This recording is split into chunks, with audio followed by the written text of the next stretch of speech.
Today's video is Trump wants Canada. The EU could stop him. Yeah. We are Greg and Lisa, an American couple living abroad in Spain. If you are into exploring the crazy, funny, surprising differences between U.S. and Europe, you came to the right place. Yeah, so we're going to see how the EU can stop Trump. Mr. Trump. Mr. Right. Trump. So this is the Silly Conversations. Of course, we're going to subscribe. We're going to like the video, and we are going to include a link in the description so you can go and check them out. Okay. Let's see what we got here. Donald Trump just said he would use economic force to annex Canada as the 51st state of the US. He also refused to rule out using military force to take control of Greenland and the Panama Canal. You know what that means. It's the return of everybody's favorite geopolitical game show, Is Trump Joking? With your host, Silly Conversations. First of all, why would the US want to annex Canada? Well, it could be their trade deficit or security concerns along I mean, who knows? It could be a lot of things, but okay. the northern border, or it's the map. It's how it would look on a map. Look at that. Stunning, gorgeous. That is a superpower right there. Look. There is probably some truth to that. Probably. I mean, I guess there's more. I don't know. More. He just wants to annex. Oh, yeah. There's probably more to it, but I don't know. Yeah, he just wants to make the U.S. bigger and power. You know, of course, he'll do something that no other president has done, that's his thing. So, Look, I'm not saying I want you to get annexed Canada, but you have to admit the map would look fantastic. So what would the economic force that Trump wants to use to annex Canada actually look like? Well, to start with, probably tariffs. A tariff is a tax on imports or exports, usually designed to help local industries compete in their home market against goods produced more cheaply abroad. Countries generally retaliate against tariffs by introducing tariffs of their own, which could make this a lose-lose situation, except the Canadian economy is much smaller than the US's, which puts them at a disadvantage in a trade war. Trump has already announced a 25% tariff on all Canadian imports into the US once he takes office. Is he joking? Who knows? So economic force might mean escalating tariffs and trade restrictions.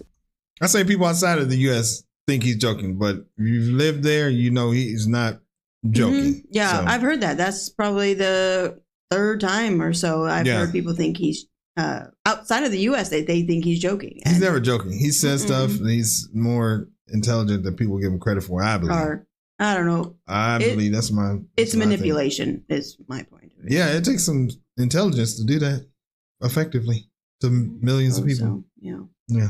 Designed to cripple the Canadian economy until they join the US out of desperation to make it stop. If only Canada could join some kind of large trading bloc with abiding love of democratic values that could help to insulate them from this kind of economic pressure. If only. Oh, hey, wait a minute. Hear ye, hear ye. I, a random citizen of the EU, hereby formally invite Canada to apply for membership of the European Union, which is something I totally have the authority to do. Look, I even made you a friendship flag. Okay, wait, we can do better than that. All right, the friendship flag still needs work, but you get the idea. So, why would the EU want Canada to join? Well, Canada, you are a rich Western democracy with a free press, tons of natural resources, and breakfast poutine. God, I love breakfast poutine. If anyone watching this is ever in Quebec, you have to... Oh, what is that? Like pudding? I don't know. Anybody know? Somebody's going to tell us what that is. We don't know. We're like non-breakfast poutine people. So. Try breakfast poutine. Regular poutine is pretty good, but breakfast poutine is a culinary experience. What was I talking about? Oh, right. It's obvious why the EU would want Canada. But why would Canada want to join the EU? Well, it would make you less reliant on the US and the whims of their president, for one, and give your businesses full access to a market of 450 million people. According to the IMF, our share of global GDP is almost the same as America's, and we're already your second largest trading partner. Also, unlike the US, we won't try to take away your healthcare or flood your country with guns if you join. And hey, even if you don't actually want to join the EU, or even the European Economic Area, making some noises in that direction might convince the US to back off about this whole annexation thing. Or it could just make them angry. Pretty toxic relationship you've got with your biggest... It'll just make them angry, and it'll make them angry at the EU. And I shouldn't say them as in the United States.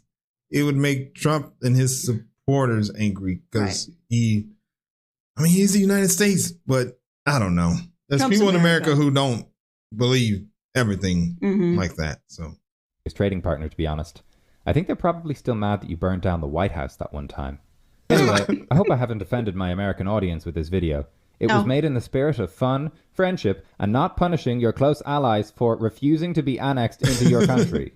Thanks everyone for watching and for taking me from 900 subscribers to over 20,000 in just 15 days. I'll be back to my regular AI safety content next week. I just wanted to take a quick moment to send a transatlantic message of love to our democracy buddies across the sea. I expect the YouTube algorithm to punish this video for being outside my normal content niche. So, if you enjoyed it and want to leave a like or a comment, that would be even more helpful than usual. Canada, if you need us, we're here for you. Aww. Next time, bye for now. Oh, that was good. Yeah. Quick little video. Yeah. Oh man, I can't even believe it's like a real thing. This is funny. I don't know, man. It's so crazy. But that was a good little video there, Mr. Silly Conversations. And of course, like I said before, we will include a link so you can go check them out. All right, let's go ahead. And do you have anything you want to contribute there? Yeah. All right, let's see. Annexing Canada is such a fallout timeline move. Okay, dude. One of our greatest prides as Canadians is that we are not the United States. As an Albertan Canadian, Denmark is now my new favorite neighbor. I'd rather die than be annexed. Yeah. Oh, dang. Meanwhile, Canada and Mexico are helping to combat the fires in Los Angeles. Thank you both for being way better neighbors than we deserve. All right, man. Sensitive subject. But we just want to pop on here, share that with you. And there'll be more where that came from. So like and subscribe. We'll see you next time. Bye. Peace.